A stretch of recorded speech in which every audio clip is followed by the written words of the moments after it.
Hello, everyone. It's Nicole Moore here, and welcome to the Love Works Show. For those who don't know me, my name is Nicole Moore, and I'm a love coach and love teacher for women, and I help women find what I call a top 1% man, a man that is incredible, amazing on all levels. And then once you've found him, I show you how to keep him and create truly epic, deep, extraordinary love with him. So, on the Love Work Show, sometimes I'll be sharing behind the scenes of my real love life as a love coach, in case you've ever wondered what goes on. And what I wanted to share on this show was how my husband and I, Mike, had a fight. And what I did during that fight to not have us separate, but to have us come closer. So if you're listening live, type in your name. Let me know who's coming. By the way, if you hear noise in the background, I'm in New York City right now. I'm not in my office in California, so you may hear noise in the background. But why do we have a fight? Well, first of all, what I want you to know is that, Mike and I actually very rarely argue, but sometimes it happens. So sometimes people think they're just going to find the perfect partner. And once they find the perfect partner, harmony in relationship will happen. And the truth is, if you do not know how to show up in a relationship, how to be an empowered woman who can create peace, create harmony, create love, then you're not going to have a successful relationship no matter how perfect the guy is. So getting him is a big part. It's a huge part. Attracting in an amazing man is a huge part. But then how do you show up when he shows up? So we did actually have a fight this week. Why?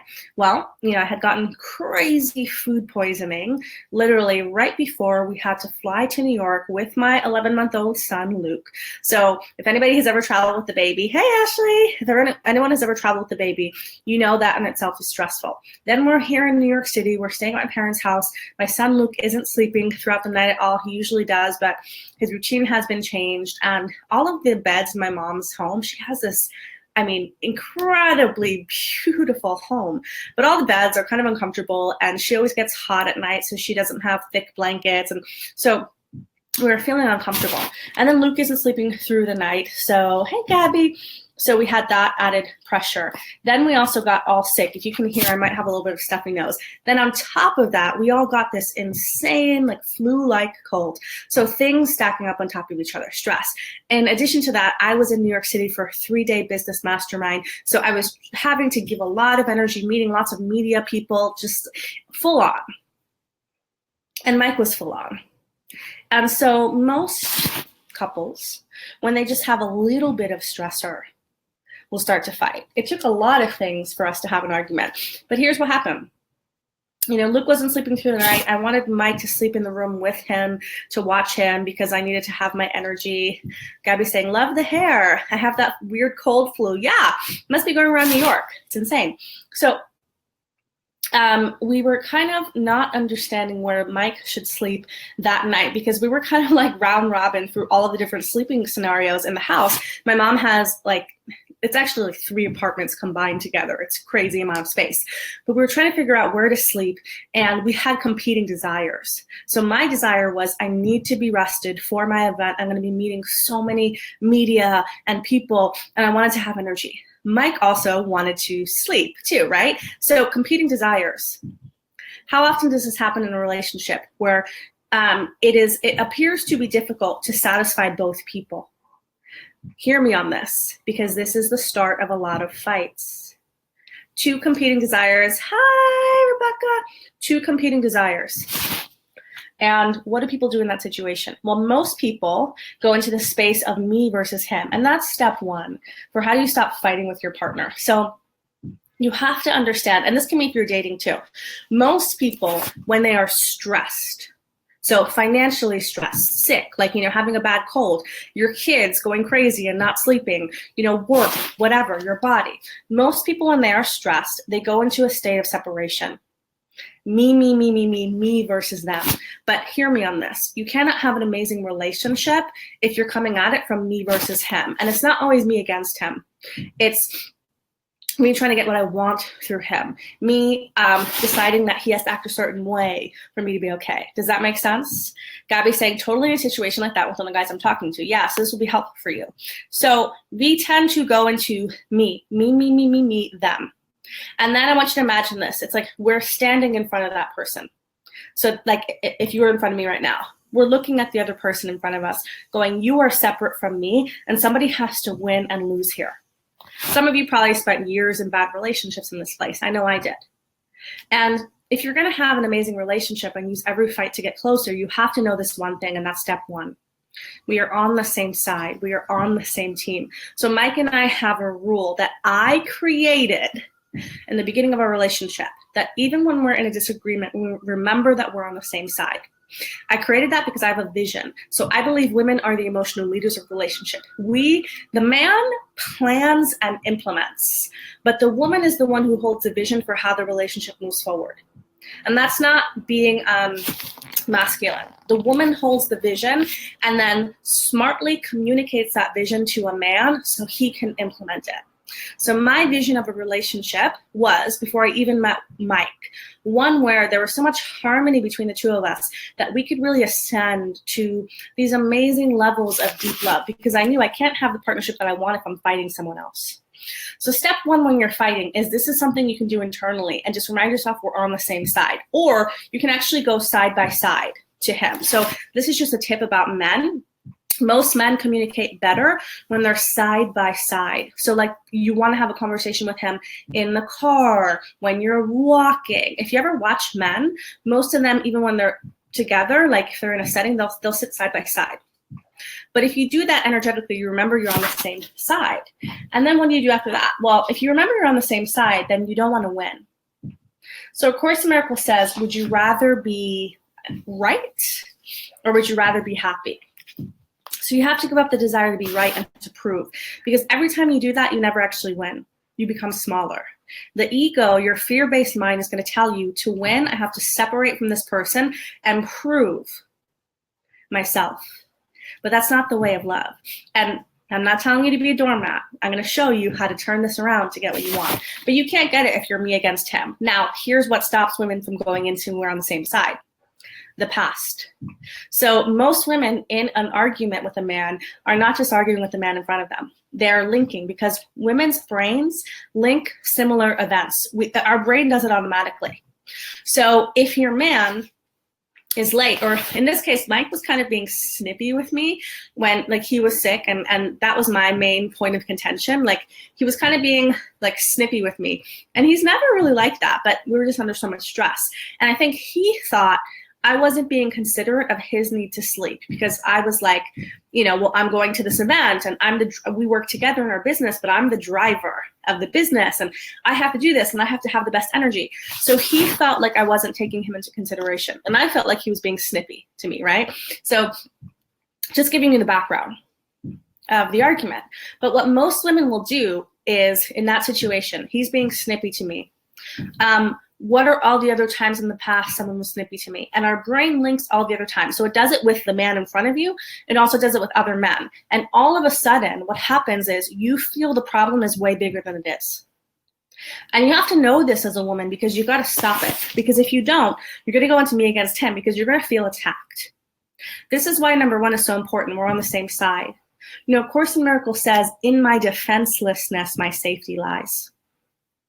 But if you were in an argument with a man and your brain is automatically linking the time he's doing it now, plus all the times he did it in the past, plus all the men way back to your father who did it, you're going to feel very defensive. And you're going to feel like the offense is way bigger than it is. And then you're going to attack, because most people, when they feel attacked, defend themselves. So this is why it's so important. You've got to stop it in its tracks. I hope you're hearing me and understanding how it's not just about getting the right guy. It's how you show up when the guy is here. So after step one, I wrote down my points so I make sure to remember. So after that, you have to find the point of oneness. So step one is we remember we're on the same side. Step two is find the point of oneness. Again, I'm trying to move you out of separation, me against him, and into unity. That's actually the state of love.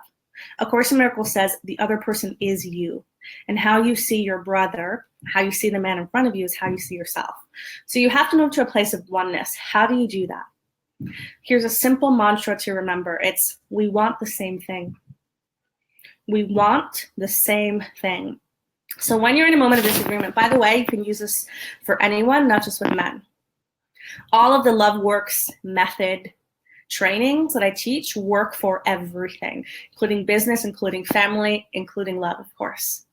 So you remember we want the same thing. So what I did was I thought about, what is he really wanting in the situation?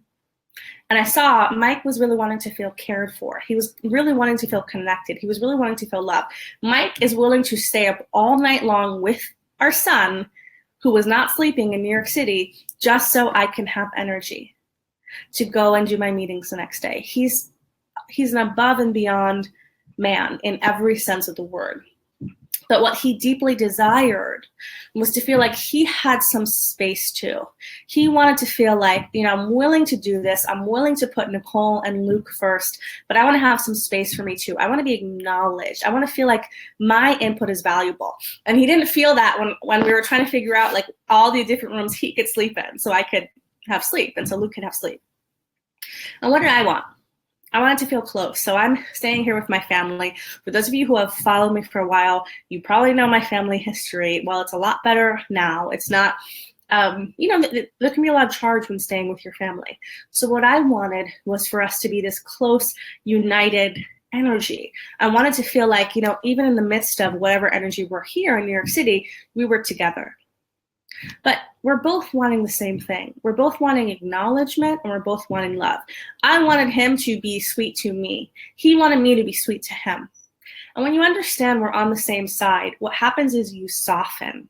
You literally soften and you realize the other person in front of me isn't an adversary. And then it moves you into this space of how can we both get what we want? So you have to find the point of oneness.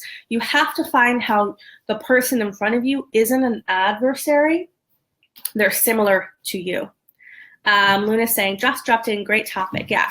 And then what's the step after that? So once you've done that, you're going to feel more calm. You're going to feel like, wait a minute, this person isn't attacking me. They may have done something that I didn't like. Like, I didn't want Mike snapping at me. Right? But I didn't feel like, oh my God, he's attacking me. I felt like, wow, he's in a situation where he feels like he wants sweetness and he wants care and he wants love and he has to be the provider and the protector. And there's a part of him that just wants to be taken care of too. So I didn't feel like he was attacking me anymore. Step 3 though, you have to be okay no matter what. No matter what he does. So this is where you work on healing your inner wounded little girl. For those of you who don't know, like basically whatever trauma you had in your childhood, and trauma can be anything from your parents never saying I love you to ignoring you to anything you really experience as pain. Your inner wounded little girl tries to run your love life. And in an argument, in a place of stress, she's going to have an opinion and she's not going to feel okay. And we tend to try and get the man to fix it. So my parents fought so much when I was a kid, and then they got divorced. So my inner little girl links conflict or argument with a separation. So when I used to have even a tiny argument in past relationships, I would freak out and think the relationship was ending. Like my little girl couldn't distinguish, this is an argument, we're gonna get through this, like we can use this to bring us closer. She thought disaster, disaster, disaster. I'm going to lose love. And so when I was listening to her, I would go to crazy town and try and get the man to make it better. So if he wanted space, I wouldn't give him space. I would be calling him, texting him, etc., because I was trying to get her feeling fixed through him. And if you've ever tried to do this with a man, it's not a powerful position. It doesn't work. And anything you ask of him, he doesn't want to do it because he knows it's coming from your wounded little girl. So step 3 is you have to get to a place of being okay no matter what. So I've practiced this for years, so I can do it pretty quickly now.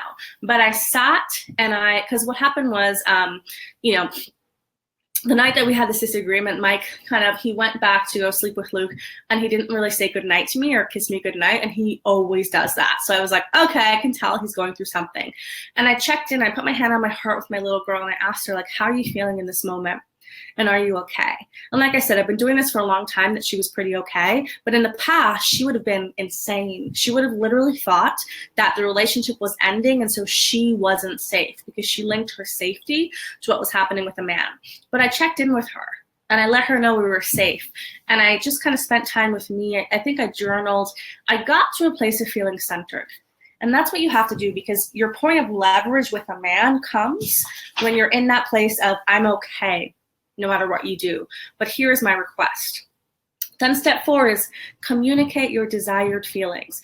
Don't make him wrong. Don't tell him, you did this to me and you're so wrong. Not because you're not right about it, but because that's not the effective way to get what you want from a man. The effective way to get what you want is to do step 1 through 3 first, then communicate. So all I said was, hey, I'm paraphrasing, but I said, I had this really deep desire. I said, I'm here in my home, in my childhood home. I can feel like the remnants of all that energy that I experienced when I was a kid, when I felt so alone and when I felt so unloved and when I felt so uncared for. And I told him how, when I said, when I was a kid, my parents fought all the time and I felt so unloved by them. And I said, the sad thing is I have a twin sister, and you would have thought that in that toxic environment, we would have bonded. But instead we turned against each other, and me and my sister fought. And I told him, I said, you know what, it makes me really sad because I had someone there that could have been an adversary. Me and my sister don't have a bad relationship now, but when I was a kid, we fought. And I told him, I said, it makes me really sad because I could have had an adversary. We could have been a united front in that environment, but instead we fought against each other, and I felt so alone. And I said to him, I know we're really stressed.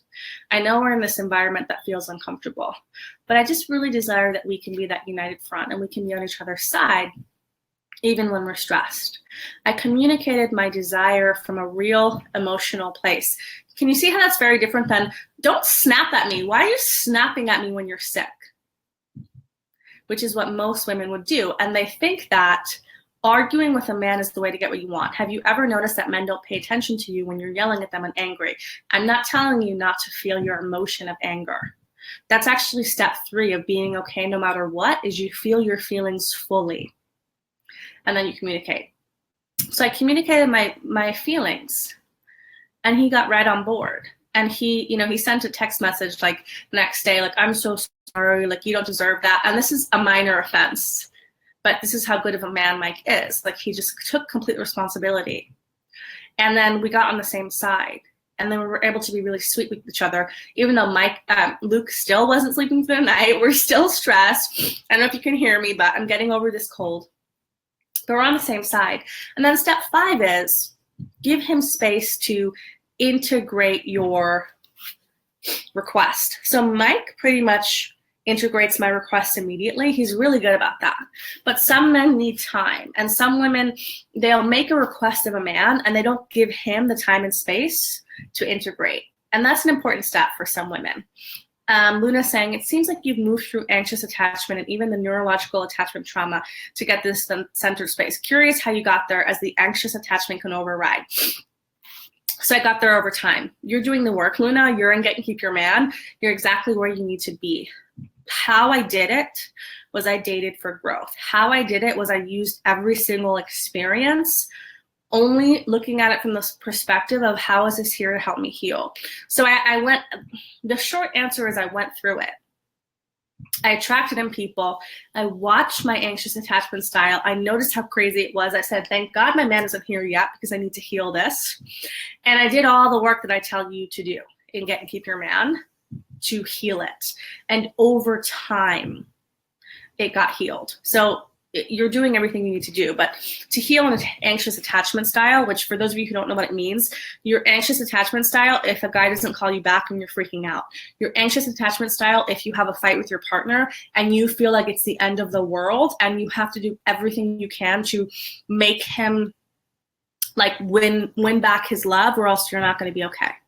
So you're doing it is the answer. So those are steps 1 through 5, you guys, of how do you use conflict to bring the two of you closer. So to recap, step 1 is you stop seeing that man as an adversary.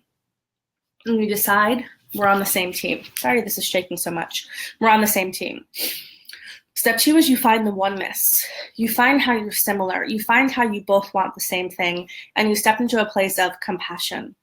Step 3 is you find a way to feel okay no matter what, whether that's dealing with your anxious attachment style, whether that's feeling your emotions, whether that's journaling, whether that's working with your inner little girl, you get to the place where you deeply desire, if it's a change in his behavior, like you wanted Mike not to snap at me when he was stressed, and he probably wanted me to be more conscientious of the fact that, you know, he needs some space for him too. He can't just be super protector, provider, and, you know, doing all these things so I can be okay.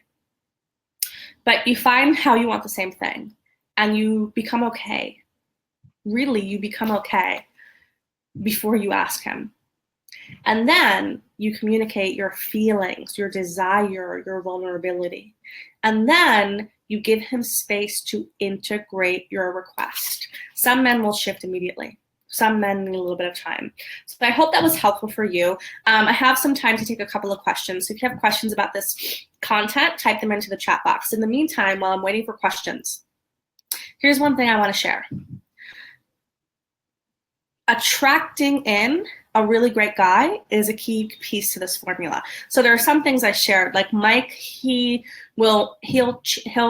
change his behavior immediately. Mike has the ability to apologize. Mike is very centered and spiritual. Mike is a man who is a protector. He's a provider. He loves putting me and his family first. He actually feels like it's his duty and his job to take care of us. So there are so many things that are amazing about Mike that then I'm able to create a really healthy, happy relationship with him. So some of what I've shared, like these 5 steps, if you're trying to do them with a man who's really unavailable, it might not work.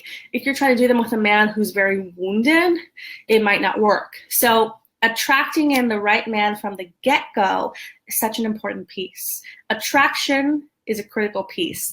Then how you show up with him is a critical piece. If you are someone who doesn't know how to attract the right man in from the get-go, who doesn't know, who can't even imagine having a man who puts the family and you first, or who can communicate, or who is spiritual, who is deep, who is a giver, who's abundant. If you can't even imagine having that kind of man, I want you to go ahead and check out Men Attraction Bootcamp. So I'm going to include the link below. That's my 8-week program. That's where I help you become highly attractive to the right men, okay? This is if attracting in the right men is a challenge for you. If you do this program, you will attract in way better men. We have 100% success rate, meaning all the women who did the program are ridiculously happy with the results that they get in MAB. It puts you in a position where you start attracting in better men. So if that's your problem, go check out that program below, because we start in November. So attracting him in is a key piece. Then it's how you show up with him to make the relationship really, really work. Gabby's question, talking to a few men, but there's one that has been prominent this couple of months. Yesterday, he had me set a time to come pick me up, and he did not show up. So there was a confrontation there. Yeah, I'm sure there was. I think you're probably typing it in more. But if a man didn't show up, first of all, I would assume, let's see. Then he said he apologized a lot and recognized that his actions are wrong. Now I want to stop talking to him. Okay, so please don't do that, Gabby. I understand it hurts when a man doesn't show up. But if he had a reason for it, that is a valid reason, I would give him just one more chance to see, because people are going to make mistakes. People make mistakes. But it's how they show up in the face of that. Now, if you said like he cheated on me, I wouldn't be like, just give him another chance. But this, to me, is a minor offense. So what I would say is, you know, it really hurt when you weren't there.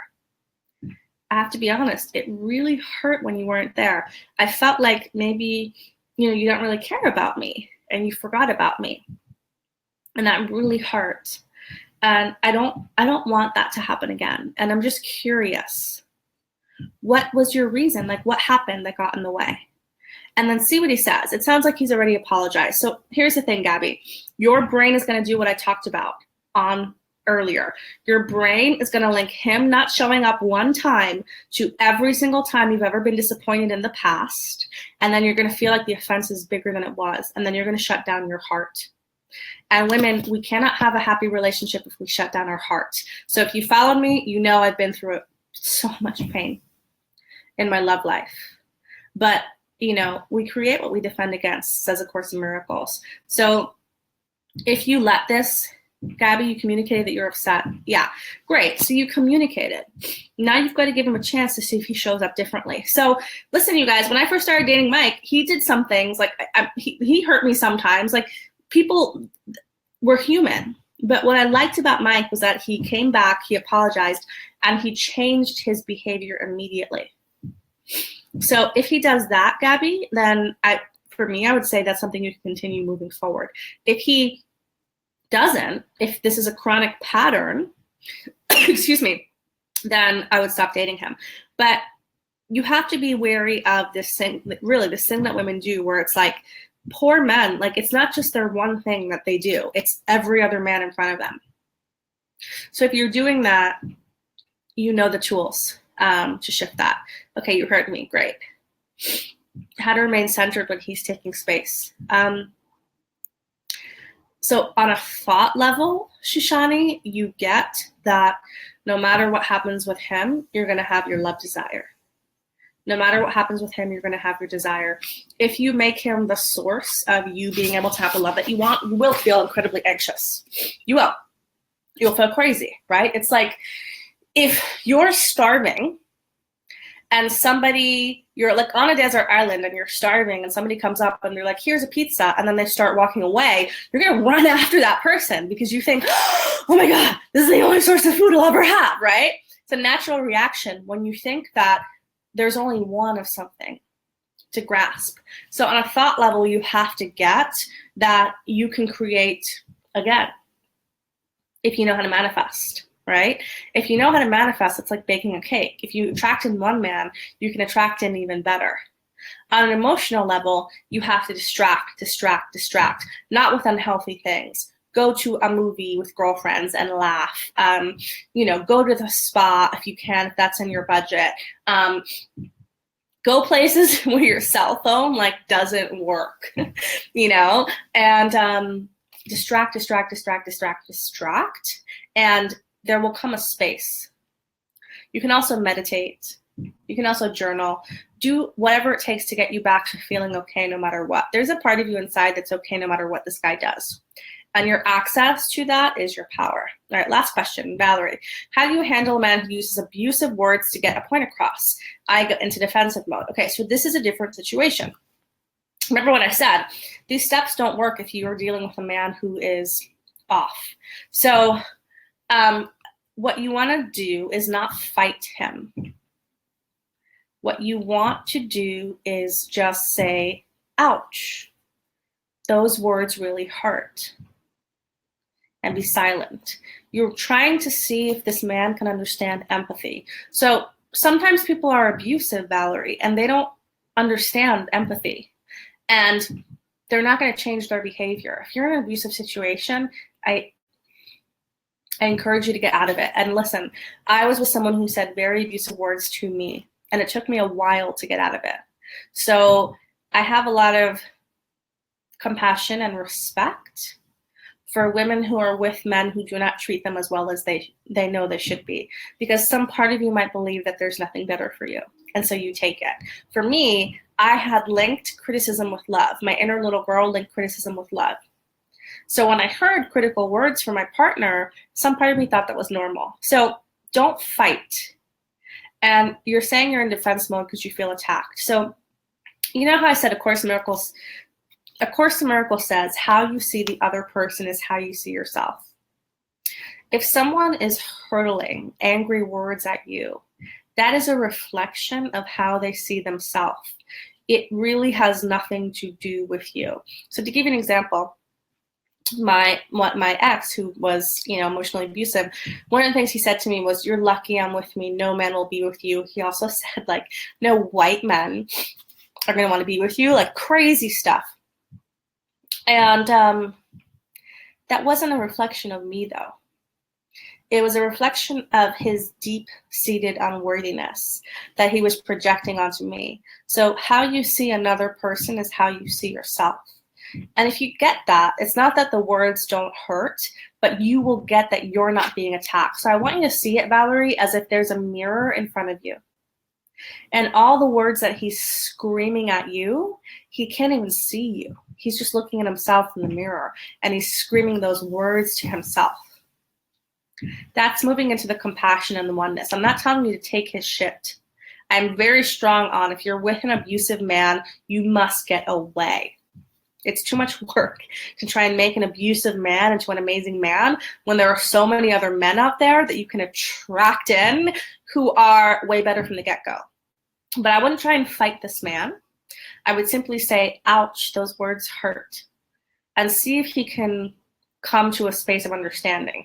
If he criticizes you for your emotion, if he keeps on making you wrong, if he keeps going when you stand down, I would highly consider leaving or not interacting with this person, because that's not a situation you deserve to be in. And I understand if even me saying that feels really super scary, because like I said, when we're in that situation, a part of us thinks that there's nothing better. And just from one woman who's gone through emotional abuse, please know that there is way better. Shushani saying, thank you, going through that with someone I love. Awesome. Super glad this was helpful for you. So if you like this video, please go ahead and share it with your friends so we can have more women in on the Love Work show. And I will see you all next Monday at 9 a.m. Pacific, 12 Eastern for another episode of the Love Work show. And if you want to know how to attract men in, go ahead and check out Men Attraction Bootcamp. We are starting next month, and this program is ridiculously amazing to help you shift the kind of men that you attract and get way better men in. All right, ladies, sending you lots of love. See you next week. Bye. You're welcome, Valerie.